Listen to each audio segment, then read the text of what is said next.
Shalom, shalom. Selamat pagi menjelang siang, saya bersyukur. Pagi hari ini boleh berdiri.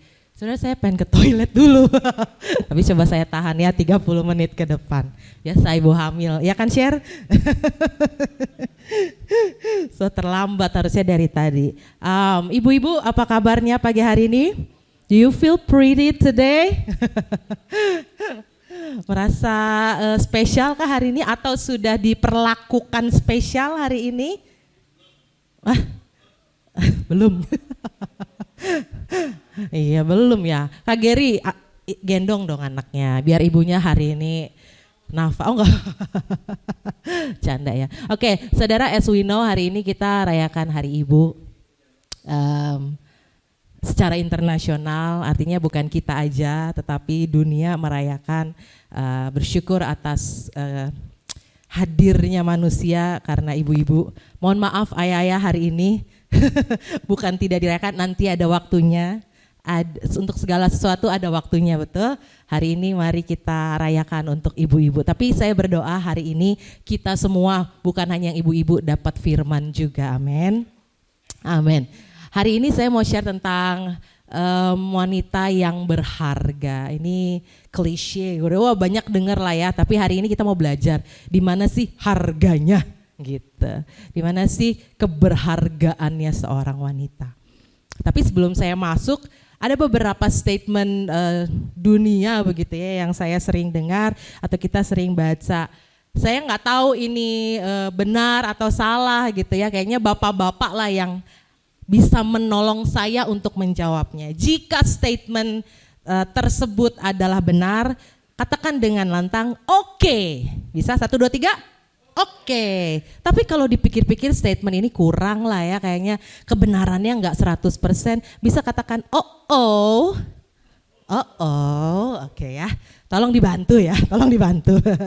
Oke, kita coba ya. Ada 4 statement kalau nggak salah. Statement yang pertama adalah women are always right, katanya. Wanita selalu benar. Ibu-ibunya langsung oke. Mohon maaf ini ibu-ibu, bapak-bapak dulu yang jawab. Jadi O-nya lebih banyak ya. Ya oke lah ya. Oke. Boleh, next dulu. Kita next. Apa tuh? Behind a successful man, there's a great woman. Di balik pria yang sukses katanya ada wanita yang luar biasa. Oke, iya biar aman hari ini. Biar tidur di dalam hari ini. Next. Happy wife, happy life. Kalau istri bahagia, hidupmu bahagia, Pak. Bener nggak? Iya. Tapi enggak semuanya. Mau ada yang bilang tapi kok 70% oke. Next, satu lagi terakhir. Marriage is a workshop. Husband yang works, wife yang shops. Hidup pernikahan tuh kayak bekerja habis-habisan. Suami yang kerja, istri yang habis-habisin. Bener nggak?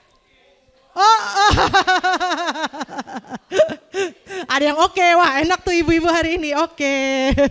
Kak Geri,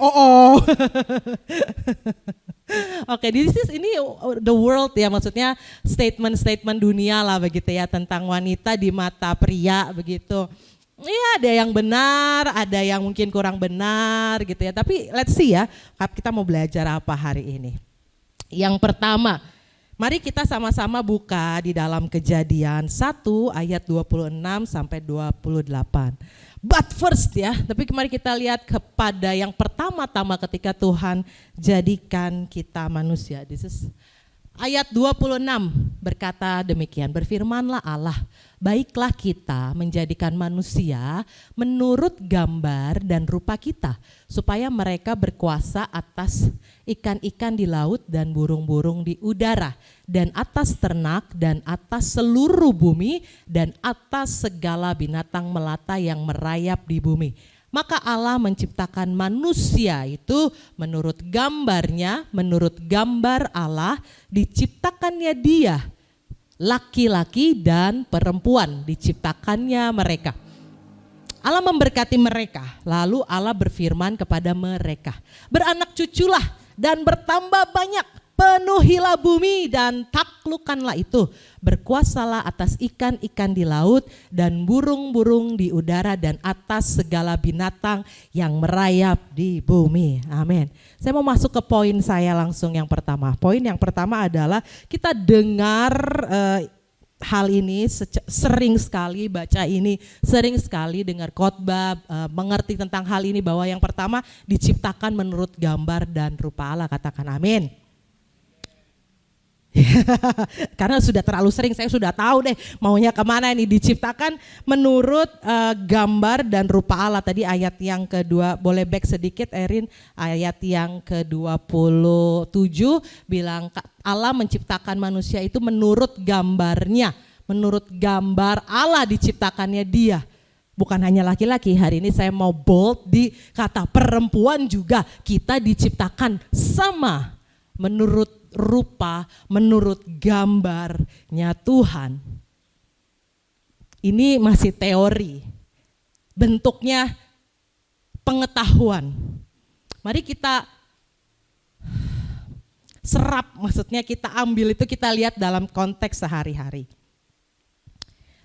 Kenapa buat saya, bagi perempuan punya mindset saya dicipta menurut gambar rupa dan Allah itu cukup, enough, harusnya enough. Karena wanita ini adalah ciptaan yang unik, ya, ciptaan yang kompleks begitu.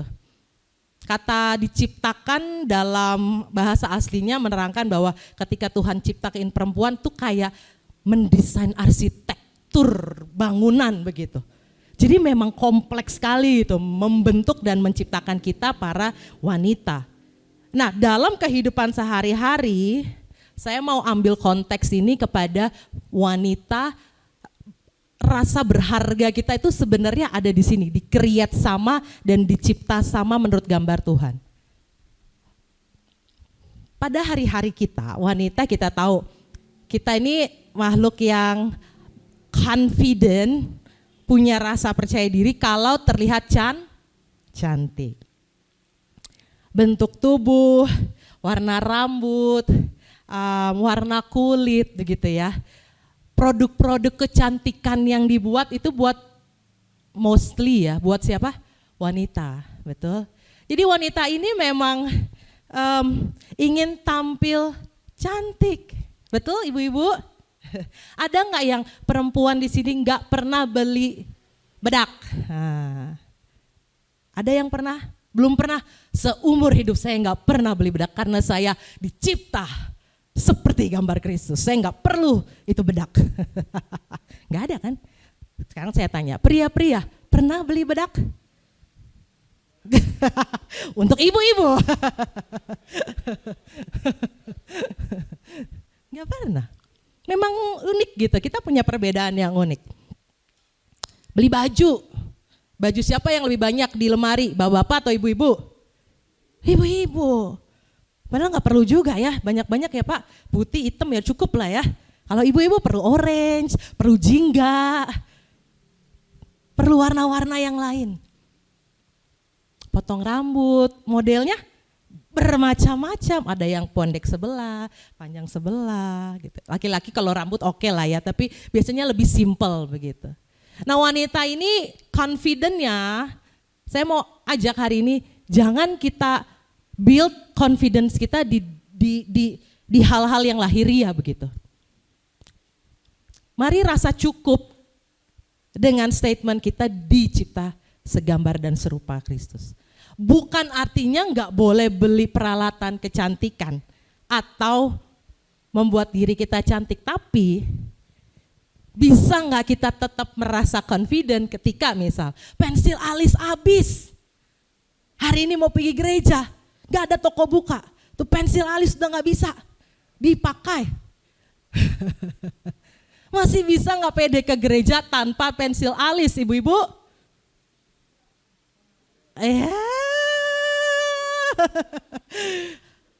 Kita lihat ya, masih bisa nggak datang ke gereja tanpa penambahan lipstik?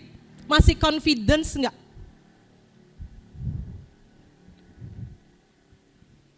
Sebuah pertanyaan bagi kita ibu-ibu hari ini ya. Next slide, saya mau baca. Paulus bilang gini, 1 Petrus 3 ayat 3-4.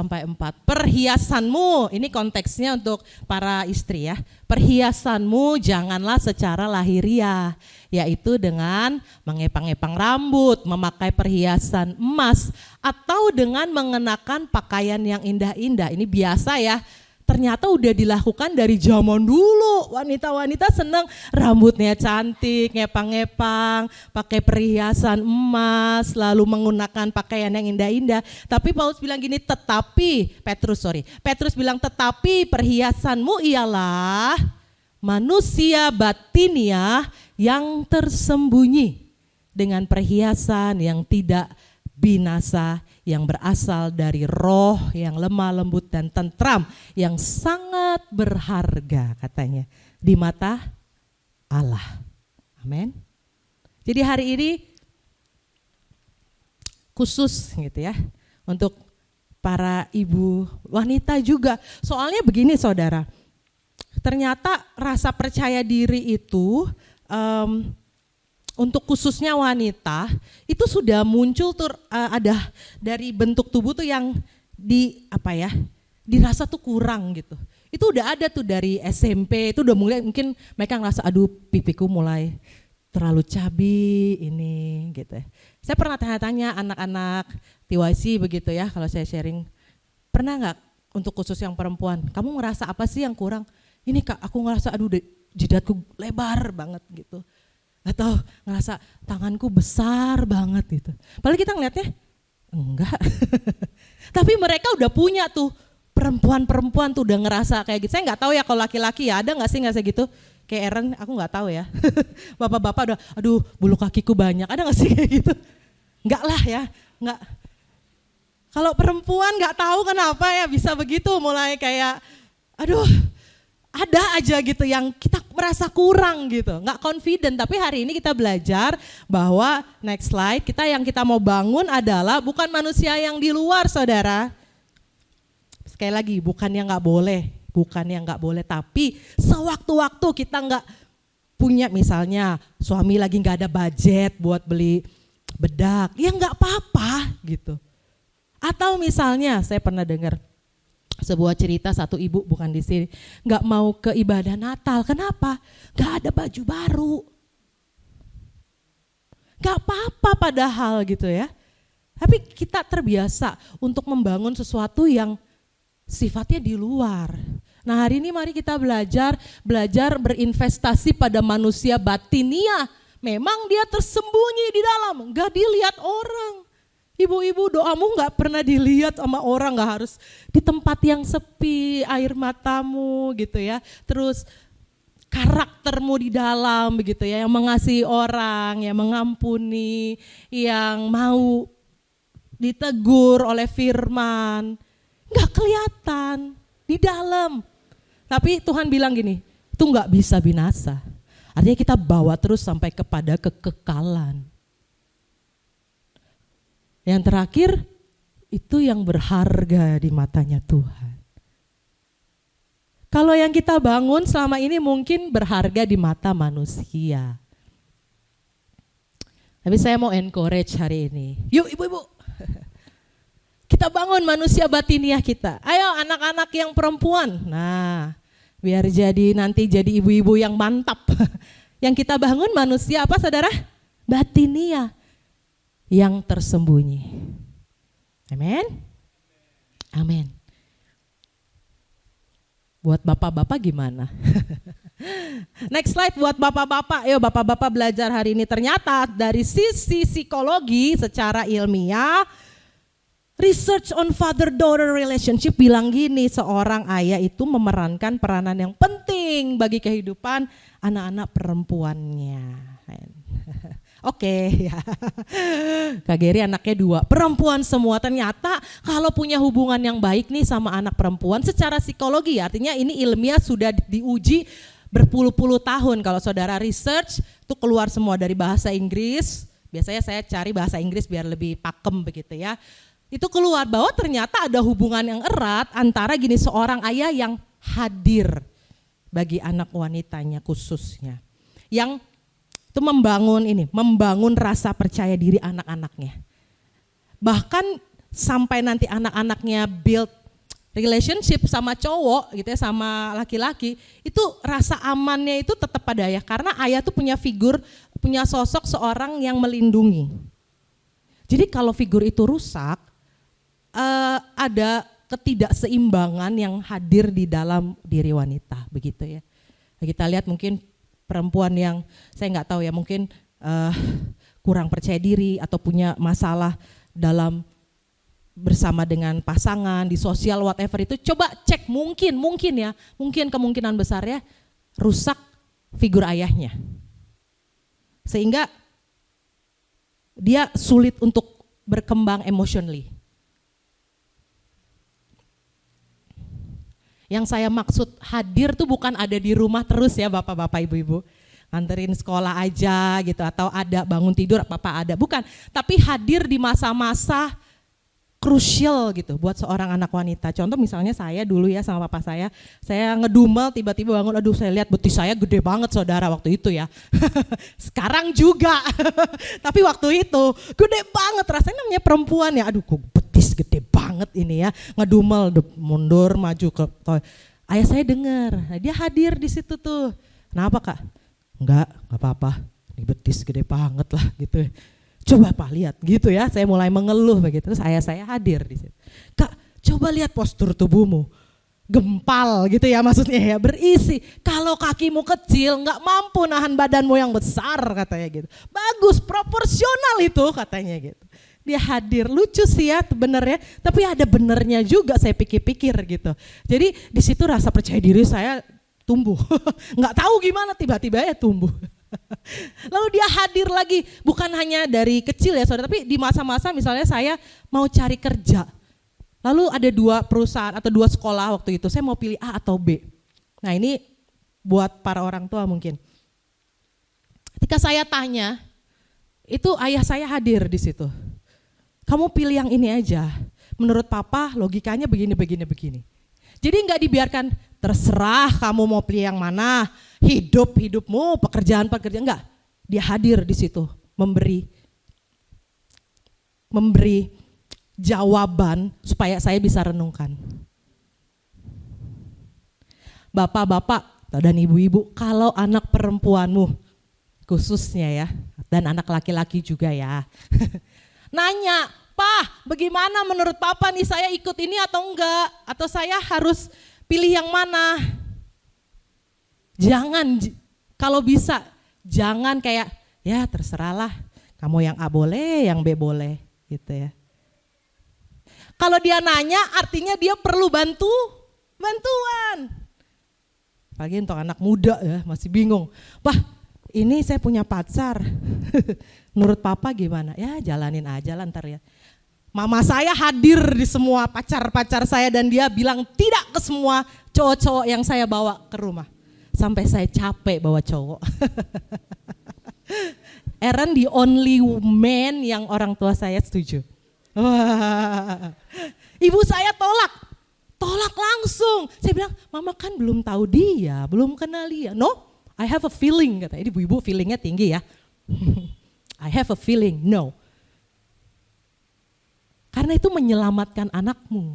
Karena itu saya bahagia, hanya Aaron yang waktu itu, syukur Aaron yang disetujui ya. Kalau saya udah disetujui dari yang pertama, dari pacar pertama, wassalam saya mungkin gak di sini. Tapi hanya Aaron yang waktu itu disetujui dan saya bersyukur karena restu orang tua, karena mereka menjaga saya begitu ya. Mereka kasih arah buat saya, khususnya anak perempuan gitu ya. Jadi saya bisa tenang. Tapi kalau misalnya figur ayah saya rusak gimana dong? Nah, nanti kita belajar ya. Ada Sasha nggak sih di sini? Sasha ada? Sini coba. Sasha. Saya ada pernah ngobrol sama Sasha satu kali. Ini anak perempuan, walaupun ininya preman ya saudara. Enggak. Dia perempuan tulen. Sasa, share sedikit gitu ya tentang yang waktu itu kamu share. Kita udah aku udah tanya sama dia bilang boleh Kak aku mau share tentang keluargamu begitu ya. Pertanyaannya gini, apa sih kamu sebagai wanita, anak perempuan, hal apa yang mau kamu bangun lebih baik begitu dari dirimu, yang lebih baik dari keluargamu begitu, dan kamu mau hadir lebih baik gitu sebagai anak wanita. Boleh share sedikit?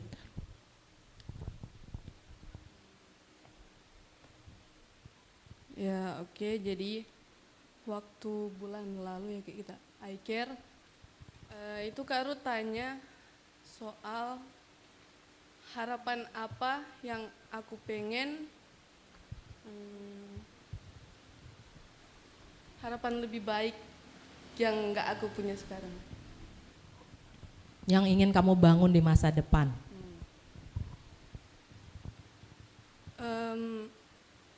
Sebenarnya jawaban itu aku belum notice sebelum aku ikut spiritual encounter di sini. Jadi waktu tahun lalu aku ikut spiritual encounter di sini itu kan dibagiin kertas terus di situ dipilih, ada beberapa pertanyaan yang disuruh jawab. Ada satu pertanyaan yang sebenarnya itu aku udah tahu tapi nggak sadar gitu.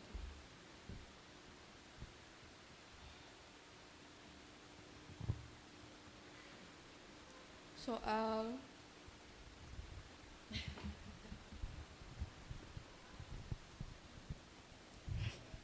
It's okay katanya.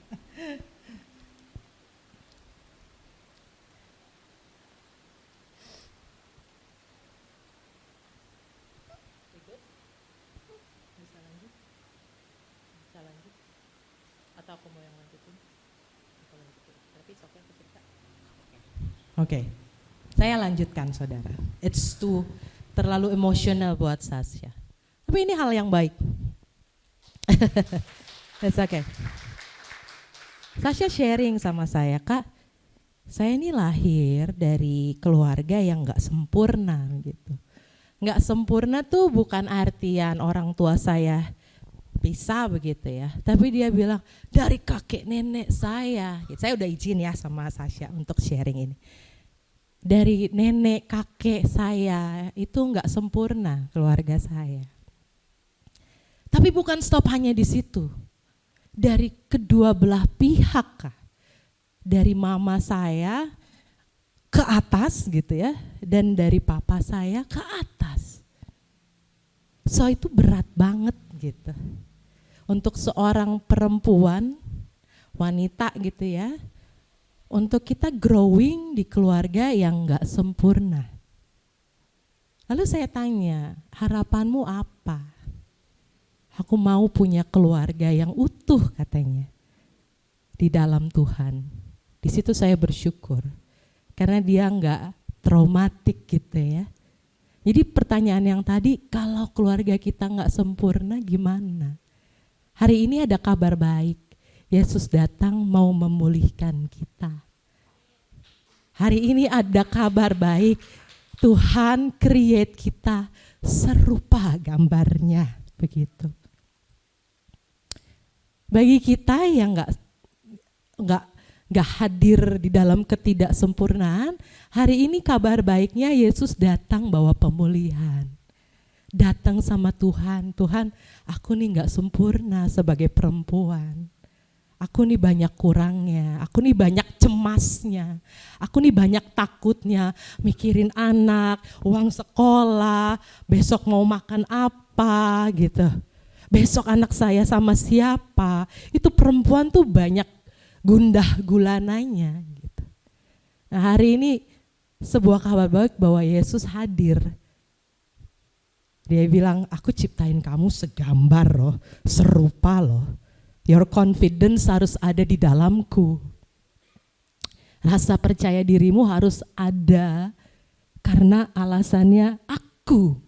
Karena Tuhan gak tergoncangkan. Amen. So bapak-bapak, hadir ya buat anak perempuannya. Khususnya punya waktu luang begitu, ngobrol gitu. Saya bersyukur lihat pastor waktu kemarin pulang latihan hari Kamis sama Paula. Paula mau kemana? Naik motor sama pastor. Kata pastor cari angin, asik. Cari angin berdua Paula. Itu kan hal-hal yang dibangun dari kecil. Membuat mereka aman dan nyaman sama papanya. Begitu. Terusin ya pastor ya sampai Paula gede. Tugasnya belum selesai gitu. Tugasnya belum selesai. Next. Nah yang kedua. Yang kedua adalah Tuhan beri panggilan bagi setiap wanita. Ternyata panggilan ini gak hanya bagi para pria aja untuk maju dan menjadi kepala keluarga atau bekerja, panggilan di kantor, panggilan di pekerjaan begitu ya. Ternyata wanita pun dipanggil. Tuhan kasih tugas, Tuhan kasih panggilan yang khusus buat kita. Jadi bukan hanya ya kalau orang dulu ya mama saya bilang dulu lah nggak usah sekolah tinggi-tinggi katanya gitu. Ada oma atau kata orang-orang tua ntar juga balik lagi kemana? Dapur.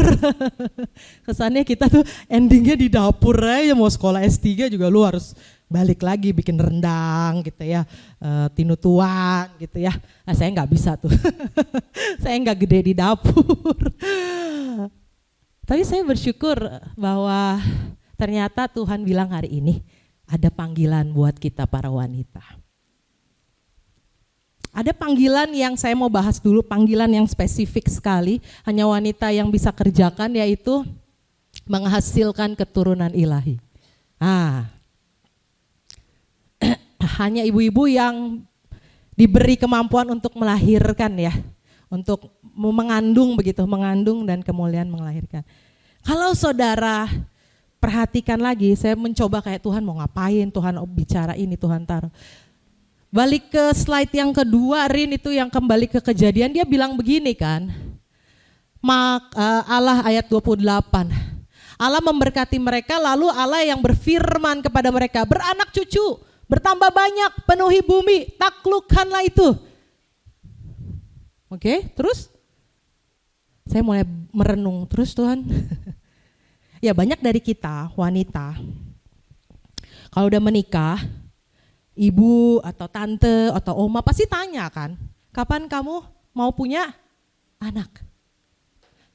Tapi saya kalau kemudian saya renungkan lebih dalam, ternyata ketika kita perempuan mau memiliki keturunan, firmannya itu enggak keluar dari mulut orang tua begitu. Ada panggilan Tuhan yang udah pernah berfirman begitu. Paham? Jadi panggilan punya keturunan itu datangnya dari Tuhan begitu. Jadi kalau mau disamakan levelnya, sebenarnya firman ini juga sepadan dengan firman-firman yang lain. Dengan firman atau kata-kata Tuhan yang keluar dari mulutnya. Misalnya, pergi dan jadikanlah semua bangsa milikku. Itu kan firman Tuhan. Ini juga firman Tuhan. Artinya levelnya sama. Karena levelnya sama, saya tulis di sini. Slide yang bagian 2, poin 2. Panggilannya kudus. Harus dilakukan dengan cara yang kudus. Panggilan ilahi untuk menghasilkan keturunan yang ilahi. Karena panggilannya kudus, anak-anak harus lahir di dalam kekudusan. Karena firman, karena keluarnya dari firman, bukan dari kata mama kapan mau punya anak, bukan. Keluar dari mulut Allah untuk kita beregenerasi gitu ya.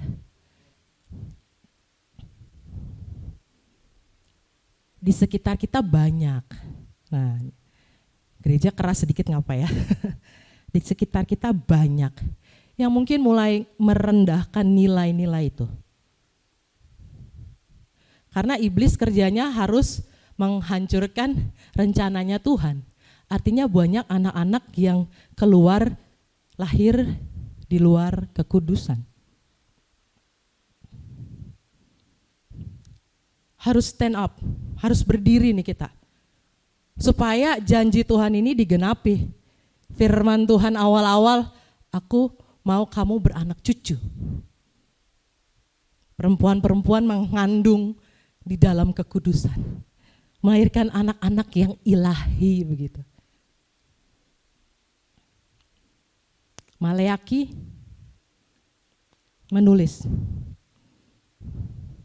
Ada satu masa, ini Maleaki kitab terakhir ya di Perjanjian Lama. Setelah Maleaki ditulis, Tuhan stop bicara. Beratus-ratus tahun baru muncul nanti Perjanjian Baru. Apa? Tuhan ngomong apa di sini? Ini ayat saya baca dari 13 sampai 15 ya, tapi saya nanti poin di 15. Dan inilah yang kedua yang kamu lakukan, kamu menutupi mezbah Tuhan dengan air mata, dengan tangisan dan rintihan. Oleh karena ia tidak lagi berpaling kepada persembahan dan tidak berkenan menerimanya dari tanganmu. Kita minta-minta nangis-nangis ya gitu dalam Tuhan. Tuhan kita tanya dan kamu bertanya, oleh karena apa Tuhan? Kenapa Tuhan gak mau dengerin doaku sih? Kenapa persembahanku gak diterima? Oleh sebab Tuhan telah menjadi saksi antara engkau dan istri masa mudamu yang kepadanya engkau telah tidak setia. Padahal dia teman sekutumu dan istri seperjanjianmu. Bukankah Allah yang esa menjadikan mereka daging dan roh? Dan apa yang dikehendaki dari kesatuan itu? Firman Tuhan bilang gini, keturunan ilahi. Jadi jaga dirimu. Jangan orang tidak setia terhadap istri dari masa mudanya. Ada satu masa Tuhan marah sekali, gak mau dengar. Israel teriak-teriak, nangis-nangis, kasih persembahan. Tuhan kok gak mau dengar? Kok Tuhan berpaling sih dari kami? Tuhan bilang gini, aku tuh marah gitu ya. Tuhan marah. Tuhan bilang, ini another khotbah, bisa dikhotbahkan panjang, tapi saya mau cuman fokus di 15 ya waktu. Bahwa gini, apa sih yang dikehendaki dari kesatuan itu gitu ya? Dari pria dan wanita, keturunan ilahi. Tanda seru. Simple sekali. Keturunan ilahi. Tanda seru. Next. Jadi jaga dirimu. Perempuan-perempuan, jaga dirimu. Jangan turunin standar kekudusan ya Tuhan. Jangan lihat murah kekudusannya Tuhan. Jangan anggap murahan firman Tuhan. Ini dia datangnya dari Tuhan, keluarnya dari mulut Tuhan. Jaga dirimu. Buat laki-laki juga sama ya, jaga dirimu. Tapi perempuan harus bisa lebih jaga. Kadang-kadang perempuan yang kayak, mohon maaf ya bukan merendahkan pria, maksudnya kita tahu gitu ya kalau kamu digoda lah begitu, atau ternyata perempuan yang menggoda ya, saya harus belajar lagi. Tapi jaga dirimu supaya gereja ini penuh dengan keturunan ilahi. Tapi tanya lagi, kalau udah kejadian gimana dong Kak? Gitu. Yang kita lihat, yang kita perhatikan, biasanya langsung diberkati. Saya mulai merenungkan. Terus kalau udah diberkati, udah selesai. Gitu ya. Mungkin agak sedikit sarkas gitu ya. Udah selesai. Tuhan udah gak marah Kang. Atau ternyata belum benar. Udah diberkati, udah tenang. Apa iya? Saya bicara hari ini. Saya yakin yang Tuhan suka bukan pernikahannya, tapi pertobatannya. Artinya kalau udah kejadian saudara-saudara, perempuan-perempuan, laki-laki, bertobat. Pernikahan is just another thing. Ya gereja, ya harus ada kata ya, oke diberkati. Tapi Tuhan gak senang lihat itu aja. Dia senang hati yang bertobat. Dia suka hati yang hancur karena pertobatan. Walaupun kita tahu ya, kalau Tuhan bilang diberkati dulu baru beranak cucu. Banyak orang di luar sana apa dulu? Anak cucu dulu, baru minta berkat. Terbalik, diberkati dulu, baru kita beranak cucu.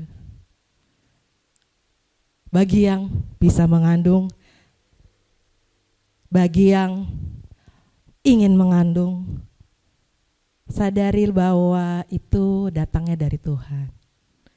Bahwa firman itu kudus. Mari lakukan, kerjakan itu. Mari nikmati proses itu di dalam kekudusan. Bagi oma-oma yang tapi kita sudah gak bisa mengandung, masih ada panggilan yang lain. Seperti wanita-wanita kudus di dalam firman Tuhan, di dalam cerita-cerita Alkitab. Ada Esther, kita tahu dia dipanggil Tuhan di dalam pemerintahan. Ada juga siapa lagi? Dorcas yang dipanggil Tuhan melakukan apa sih? Dia bikin pakaian, menjahit begitu ya. Untuk diberikan kepada orang-orang yang miskin, orang-orang yang gak mampu. Ada juga Deborah, dia itu nabi dan hakim pada zaman Israel dulu. Ada juga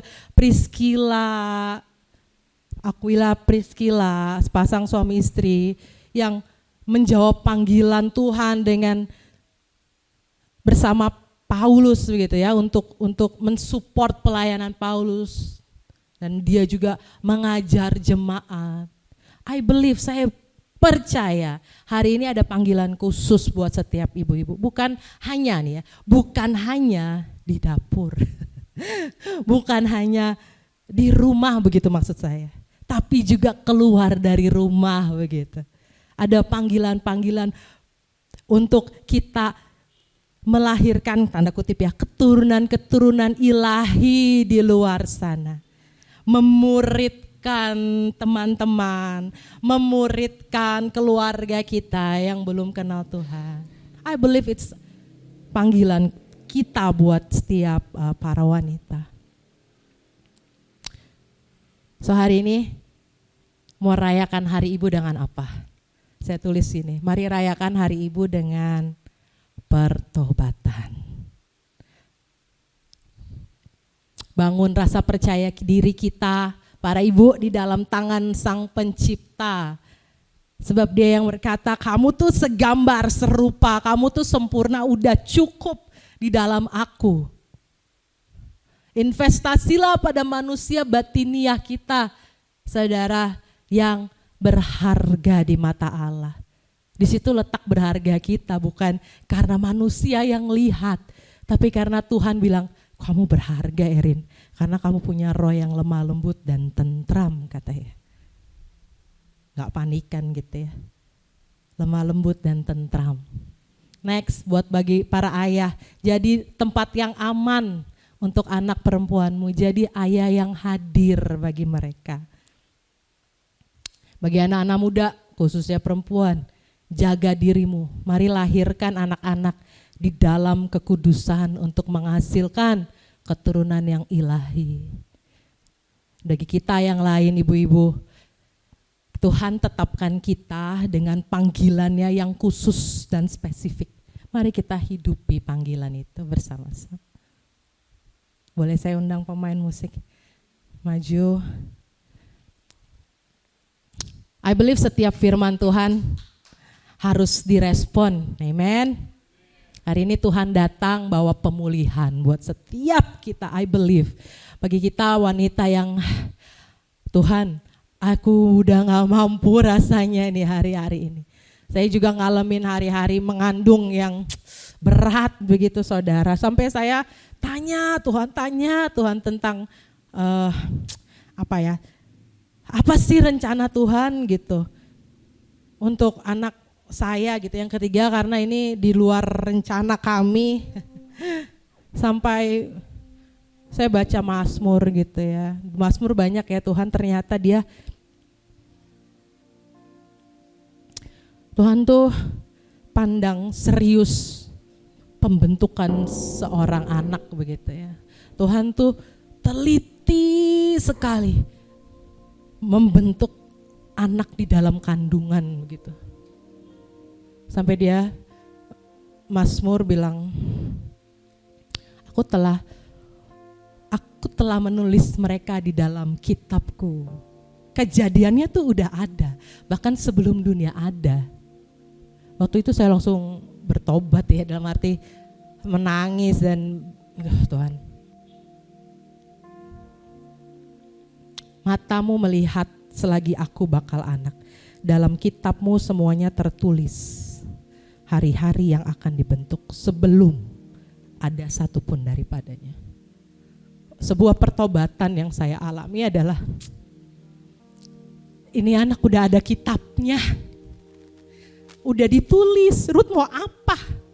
Ruth mau mengeluh gitu ya.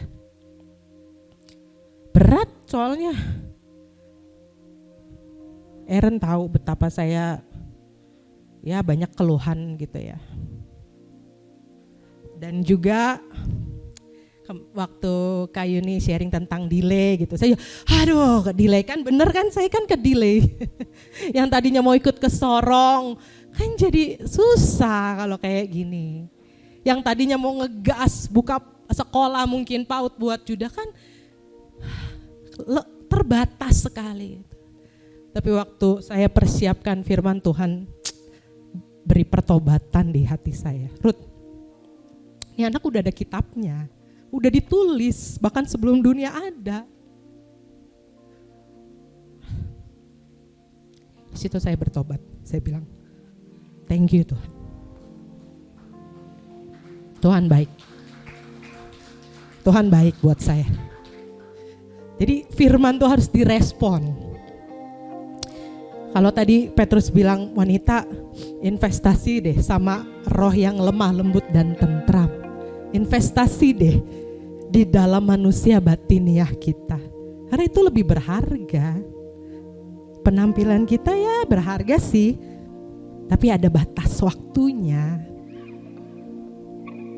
Enggak kekal. Tapi saya percaya pertobatan itu kekal. Katanya, kok rayakan dengan pertobatan? Iya, soalnya katanya satu orang bertobat di surga bikin pesta. Boleh kita sama-sama kita bangkit berdiri.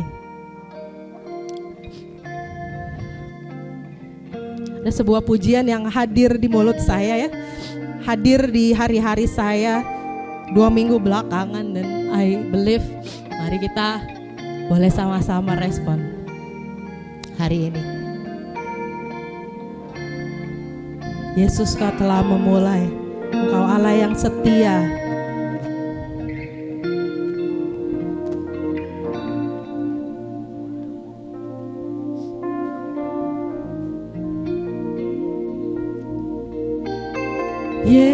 Yesus, Kau telah memulai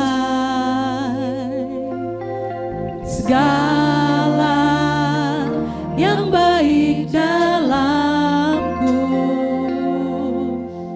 Engkau menjadikanku serupa gambaran-Mu dan berharga di mata-Mu. Ya, thank you God. Yesus, Kau telah memulai karya yang mulia dalamku. Kau berikan hidup-Mu sebagai ganti dosaku, karena kasih-Mu padaku. Mari dengan penuh syukur katakan, sekarang ku memuji-Mu, Allah yang setia, yang gak pernah meninggalkan perbuatan tangan-Mu. Sekarang ku menyembah-Mu, Allah yang mulia, sempurnakan setiap hidupku agar indah bagimu.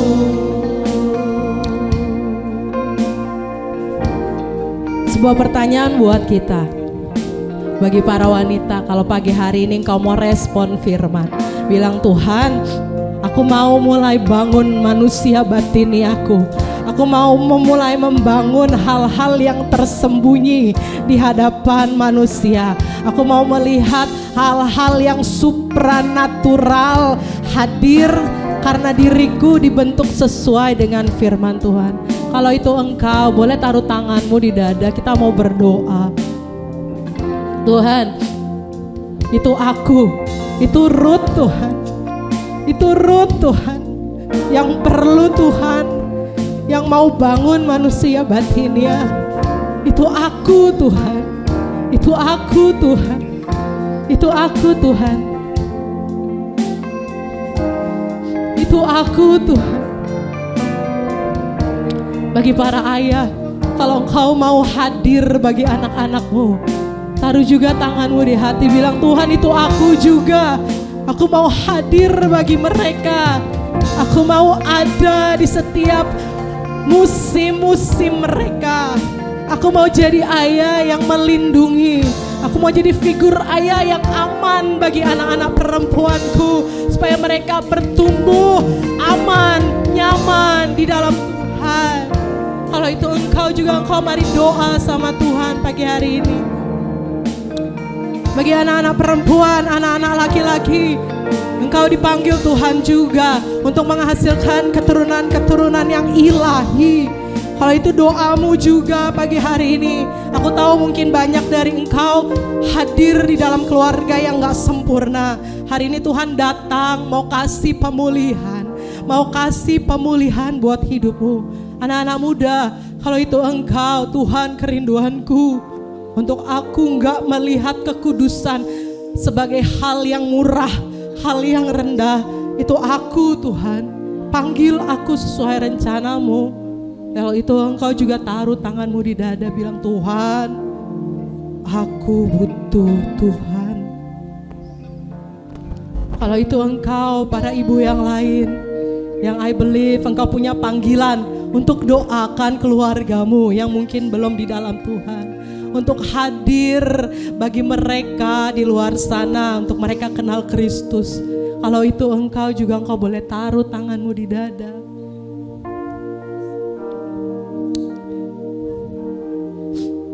Sekarang ku memujimu, Allah yang setia, yang gak pernah meninggalkan perbuatan tanganmu.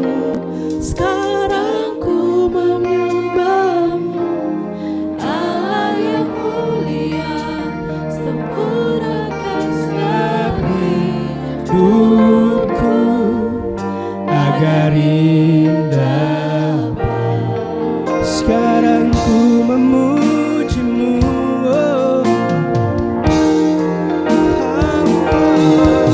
sekarang ku memujimu, Allah yang setia, yang tak pernah meninggalkan perbuatan tanganmu.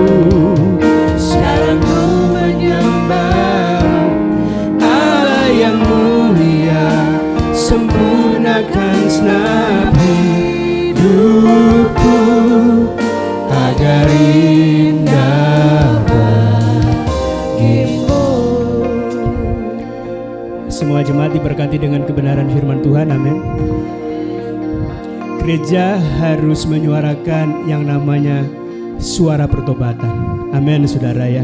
Apapun kondisi keadaan kita di masa lalu ya, mungkin kita nyerempet atau menyimpang ke kanan atau ke kiri, yuk pada pagi siang hari ini jalan keluar dari semua itu adalah pertobatan, amin saudara ya, pertobatan. Kalau kita membaca silsilah Tuhan Yesus itu ada 5 muncul nama wanita. Dari 5 itu 4-nya adalah orang-orang yang gak beres ya. Rahab pelacur, kemudian ada Batseba istrinya, orang diambil oleh Daud. Kemudian ada Tamar, itu adalah anak mantu, diambil oleh Yehuda. Kemudian ada Ruth itu bukan Ruth binari ya, Ruth Myers, bukan. Itu Ruth dari orang yang harusnya bahkan tidak diizinkan untuk masuk di dalam bait Allah. Tapi keempat orang itu masuk ya sebagai wanita yang namanya tertulis di dalam silsilah Yesus Kristus oleh karena mereka bertobat. Amin, saudara.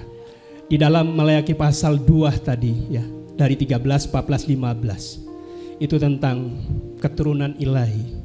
Saya mau tekankan dari situ, istri masa mudamu, bukan istri muda loh ya. Istri masa mudamu. Jadi istri yang menikah dari masa muda, yang mungkin usianya sebelum 20 atau di 20-an. Jadi bukan istri muda. Kemudian di ayat 16-nya ditekankan, Tuhan itu membenci perceraian.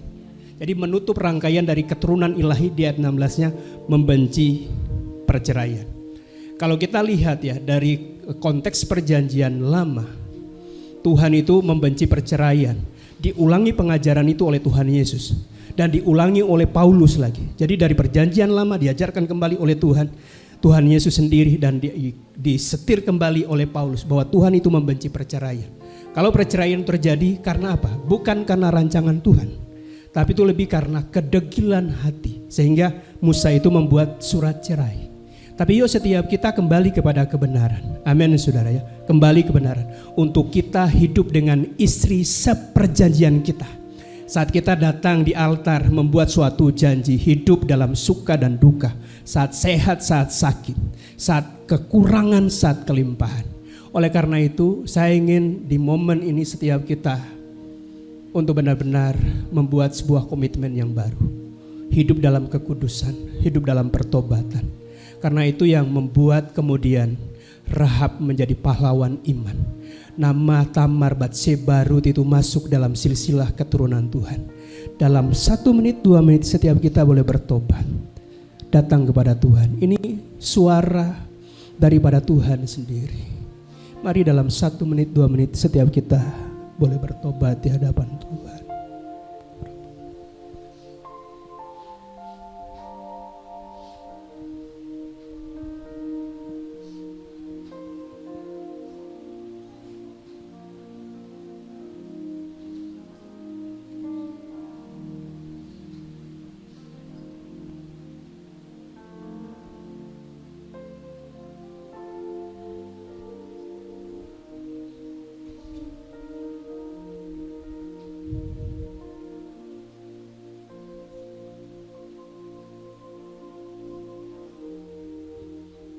Thank you Lord. Makasih Tuhan. Jika sudah selesai, mari angkat kedua tangan kita. Karena Tuhan itu kudus, mari setiap kita juga hidup kudus. Tuhanlah yang memampukan setiap kita untuk hidup dalam kekudusan. Kudus, kuduslah, kuduslah Tuhan, Allah semesta alam. Kudus, kuduslah, kuduslah Tuhan, surga bumi menyembah. Kudus, kudus, kudus, kuduslah, kuduslah Tuhan, Allah semesta alam. Kudus, kuduslah, kuduslah Tuhan, surga bumi menyembah. Kudus, kuduslah, kuduslah Tuhan, Allah semesta alam. Kudus, kuduslah, kuduslah Tuhan, surga bumi menyembah. Kita angkat kedua tangan kita. Terima kasih Tuhan untuk rahmat anugerah, untuk kebenaran firman-Mu yang telah hamba-Mu sampaikan. Kami tahu Tuhan bahwa ujung daripada semua itu Tuhan menghendaki pertobatan. Dan biar kiranya setiap hati kami balik kembali kepada Engkau. Biar setiap hati kami Tuhan, kami mau buat kembali komitmen Tuhan, supaya sungguh-sungguh hidup Tuhan dengan prinsip-prinsip pertobatan. Jika kami menyimpang ke kanan atau ke kiri Tuhan, biar kiranya Engkau arahkan kembali kami ke dalam jalan. Dan hari ini Tuhan, ketika Tuhan firman-Mu datang kepada kami, seperti di dalam Tuhan 1 Timotius 3 ayat 16, bahwa firman Tuhan, setiap apa yang disampaikan oleh Tuhan bermanfaat untuk mengajar, bermanfaat untuk menyatakan kesalahan, bermanfaat untuk memperbaiki kelakuan, dan menuntun kami di dalam jalan kebenaran. Terima kasih untuk isi hati-Mu Tuhan. Berkati hamba-Mu yang telah Tuhan telah Tuhan benar-benar Tuhan mau melakukan apa yang Tuhan perintahkan. Engkau memberikan Tuhan akan kekuatan yang baru, pengurapan yang baru. Dan kami sungguh mengucap syukur bahwa Tuhan, baby di dalam kandungan itu adalah rancangan Tuhan. Kejadiannya dahsyat dan luar biasa, karena Tuhan memiliki maksud yang hebat atas kehidupan. Demikian Tuhan, untuk semua anak-anak kami, mereka adalah keturunan ilahi. Tidak ada yang salah dengan kehadiran mereka, bahwa kejadian mereka semua adalah dahsyat dan luar biasa. Dan hidup mereka adalah hidup di dalam tuntunan anugerah daripada-Mu. Kami sungguh mengucap syukur untuk pimpinan penyertaan-Mu dalam kebaktian pada pagi siang hari ini. Kami berterima kasih untuk setiap Tuhan hamba-hamba-Mu yang melayani. Kami bersyukur Tuhan untuk Tuhan para pemain musik, worship leader, singer, dan Tuhan semua yang melayani dalam pelayanan apapun. Tuhan yang akan kembalikan urapan yang baru, dan sebentar kami akan berpisah dari tempat ini, kembali ke rumah kami masing-masing. Biar kiranya Tuhan sertai kami di dalam damai sejahtera yang daripada Tuhan. Mari bersama angkat kedua tangan kita, terimalah berkat Tuhan. Tuhan memberkati engkau dan melindungi engkau. Tuhan menyinari engkau dengan wajah-Nya yang kudus dan memberi engkau kasih karunia. Tuhan menghadapkan wajah-Nya kepadamu, memberi engkau damai sejahtera. Dan semua yang diberkati bersama katakan amin. Puji nama Tuhan, ibadah kita telah selesai. Silakan duduk untuk bersatu bicaranya. Dan minggu yang akan datang kebaktian adalah kebaktian spesial, karena itu merupakan hari Pentakosta. Tuhan memberkati kita semua.